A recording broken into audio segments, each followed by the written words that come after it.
यह कहानी 4 व्यक्तियों की है। हार्ट टचिंग इमोशनल कहानी जो स्वर्ग के द्वार के लिए आपस में बात करते हैं। मोटिवेशन कहानी जरूर सुनिएगा दोस्तों, आपके दिल को छू जाएगी। स्वर्ग का हकदार कौन? मरने के बाद स्वर्ग के द्वार पर 4 व्यक्ति खड़े थे। इन 4 व्यक्तियों में पहला राजा था, दूसरा एक बिजनेसमैन था, तीसरा पंडित था और चौथा एक आम आदमी मजदूर था। किसी को भी यह पता नहीं था कि कौन स्वर्ग के अंदर प्रवेश कर पाएगा और कौन वहीं से वापस लौटा दिया जाएगा। सब स्वर्ग का दरवाजा खुलने की राह देख रहे थे और आपस में बातें कर रहे थे, जैसे कि राजा को मरने से पहले से ही आदत थी। उसने अपनी बात सबसे पहले बताई। राजा ने कहा, मैं बहुत प्रख्यात राजा हूँ। मैंने धरती पर अपना बहुत नाम कमाया है, इसलिए पूरी संभावना है कि मैं ही स्वर्ग में जाऊंगा। फिर व्यापारी ने अपनी बात सामने रखी। वह बोला, मैंने धरती पर खूब धन कमाया और उस धन से मैंने सैकड़ों लोगों की मदद की, इसलिए मैं ही स्वर्ग का हकदार हूँ। अब बारी थी पंडित की, तो पंडित ने मुंह खोला और सबको यह कहा, चाहे तुम जो सोच लो, लेकिन यह बात तो तय है कि स्वर्ग के दरवाजे खुलेंगे तो मेरे लिए ही। सब जानते हैं कि पंडित दिन रात भगवान को याद करते हैं, इसलिए स्वाभाविक है कि स्वर्ग में पंडित का स्वागत किया जाए।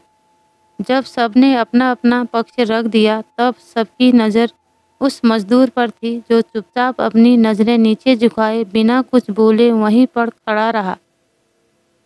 स्वर्ग का दरवाज़ा खुला और वहां पर एक देवदूत आकर खड़ा हो गया। देवदूत के हाथों में एक पुस्तक थी जिसमें इन सभी के कर्मों के बारे में लिखा हुआ था। देवदूत ने सबसे पहले राजा को अपने पास बुलाया और उसको पूछा, तुम बताओ, तुमने अपने जीवन में क्या क्या अच्छे कर्म किए हैं?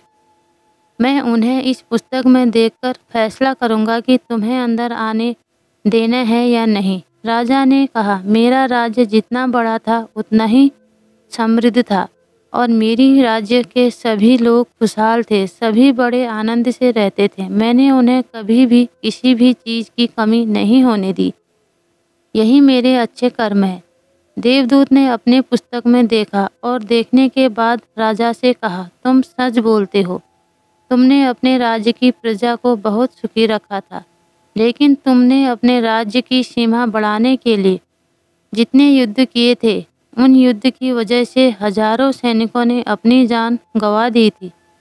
उन हजारों सैनिकों के परिवार के दुख का कारण तुम बने थे, इसलिए तुम स्वर्ग में नहीं आ सकते।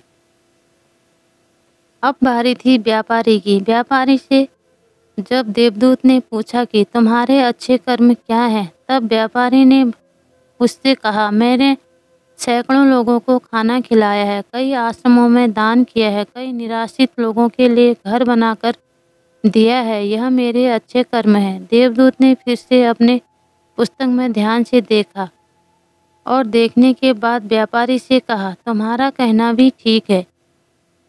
तुमने बहुत दान धर्म किया है, लेकिन यह दान धर्म तुमने जिन पैसों से किया है, उन पैसों को कमाने के लिए तुमने न जाने कितने झूठ बोले हैं, कितनी हेरा फेरियाँ की हैं और कितनी मिलावटें की है, इसलिए तुम भी स्वर्ग में नहीं आ सकते।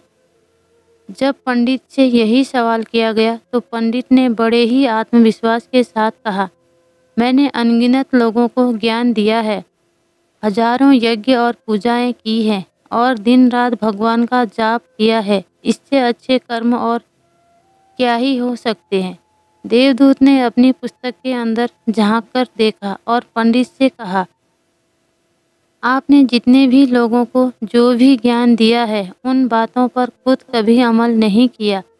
आपने यज्ञ पूजा या भगवान का नाम निस्वार्थ भाव से कभी नहीं लिया, इसलिए आपका भी स्वर्ग में आना प्रतिबंधित है। मजदूर यह सब देखकर हैरान था। वह अब तक जिन्हें महान समझता आ रहा था, उनकी व्याख्या स्वर्ग के दरवाजे पर आकर बदल गई थी। धरती पर जिन कामों को अच्छा समझा जाता है, उनका यहाँ पर कोई मूल्य नहीं था। यमदूत ने जब इस मजदूर को अपने पास बुलाया और इससे पहले कि वह उससे उसके अच्छे कर्मों के बारे में पूछता, मजदूर बोल पड़ा, प्रभु, मैं जानता हूँ कि मैं भी स्वर्ग में आने के लायक नहीं हूँ, लेकिन मैं फिर भी एक बार बाहर से ही स्वर्ग को झाँक कर देखना चाहता हूँ। बस इससे ज़्यादा मेरी कोई इच्छा है ही नहीं, क्योंकि ऐसी इच्छा पालने के लिए मैंने जीवन में कुछ भी नहीं किया है। मैं पूरा दिन मेहनत करता और जो भी पैसे कमाता उन्हें अपने परिवार के पालन पोषण में खर्च कर देता। इसलिए दान धर्म के लिए कुछ बचता ही नहीं। लोगों की भला मैं क्या सेवा करता, क्योंकि काम के बाद जो थोड़ा समय मिलता उसको मैं अपने बूढ़े माँ बाप की सेवा में बिता देता। और यह सब करने के बाद मैं कभी कभी मंदिर भी चला जाता और भगवान से जैसा भी मुझे दिया है उस जीवन के लिए धन्यवाद कहता। देवदूत ने अपनी पुस्तक में बड़े ध्यान से देखा और थोड़ी देर देखते ही रहा। फिर उसने मजदूर से पूछा कि तुम याद करके बताओ, तुमने कभी तो कोई अच्छा काम किया होगा। मजदूर ने थोड़ी देर सोचने के बाद बोला, हाँ मुझे थोड़ा थोड़ा याद है। एक बार मैं बहुत भूखा था और मैं खाना ही खाने बैठा था कि एक बहुत ही कमज़ोर कुत्ता जो ठीक से चल भी नहीं पा रहा था वह मेरे पास आ गया और मेरे खाने को देखने लगा। तब मैंने अपनी रोटी उसे खिला दी थी और उस दिन मैं खुद भूखा सोया था। मजदूर की बात सुनने के बाद देवदूत मुस्कुराया और मजदूर को बड़े सम्मान से स्वर्ग के अंदर ले गया। दोस्तों, यह अच्छे कर्म लोभ मोह माया इन सब भाव में आकर नहीं किए जाते और ना ही उन्हें अच्छे कर्मों की श्रेणी में गिना जाता है। निस्वार्थ भाव से किया गया एक ही अच्छा कर्म भी आपके जीवन के सारे पाप धोने की शक्ति रखता है। इसलिए जब भी मौका मिले निस्वार्थ भाव से और अच्छे मन से अच्छे कर्म किया करें। दोस्तों, आपको ये कहानी कैसी लगी कमेंट करके बताइएगा। अगर अच्छी लगी हो तो मेरे चैनल को सब्सक्राइब कीजिए। धन्यवाद।